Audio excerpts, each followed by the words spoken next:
Tara, samahan niyo kaming pumunta ng Baguio.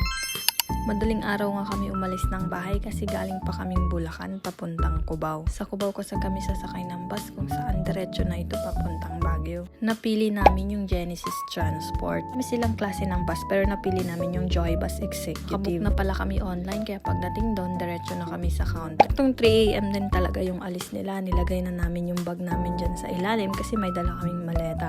After that, umakyat na rin kami sa taas. Ang kagandahan dito kasi kung 3 AM nakalagay sa ticket, 3 AM talaga yung alis. Tayo lang kami ng isang oras kasi medyo napaaga yung pagdating namin ng Cubao.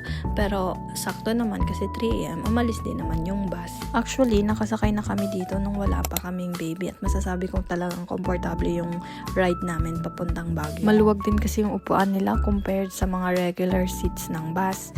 Meron din silang free kumot, free wifi, and meron din tablet on board. May kasamang CR na rin yung bus na ito kasi walang hinto ito hanggang makarating kayo ng Baguio. Pag nag-book ka, pwede kang mamili kung saan mo gustong umupo at ito nga yung upuan na napili namin, seat 20 and seat 21. Free lang yung baby hanggat hindi siya nag-o-occupy ng sarili niyang seat.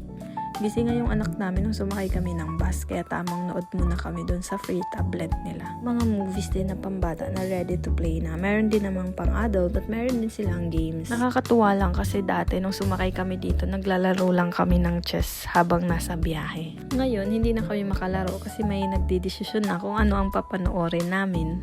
Bago nga kami umalis, inaabot na nila yung kumot, yung free water and snacks. Nasa taas din pala yung password ng wifi at pwede kang connect doon. So far, mabilis naman yung wifi nila. Maya-maya, nakatulog na kaming tatlo at nagising na lang kami, maliwanag na at sa tingin ko malapit na kami.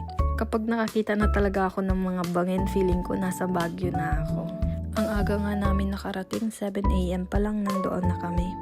Medyo kabado rin kami kasi ang check-in time sa hotel namin ay 2 PM pa. Buti na lang may extra room sila at pumayag sila na 9 AM mag-check-in na kami. Pumayag naman sila na iiwan muna namin yung mga luggage namin kaya lumabas muna kami at kumain sa Jollibee. Nasa labas lang kasi ng hotel namin yung Jollibee kaya doon muna kami nagpalipas ng oras. Ang ganda ng Jollibee nila dito. Bago kami mag-check-in, naglakad-lakad muna kami kasi ang sarap talaga ng hangin sa Baguio, talagang marere. Ewan ko ba, kakaiba talaga yung weather sa Baguio kaya bumabalik-balik talaga kami dito. Kahit din sobrang haba na ng lakad namin, hindi kami basta-basta napapagod. Mas masaya nga lang ngayon kasi kasama na namin yung anak namin tuwing gumagala kami.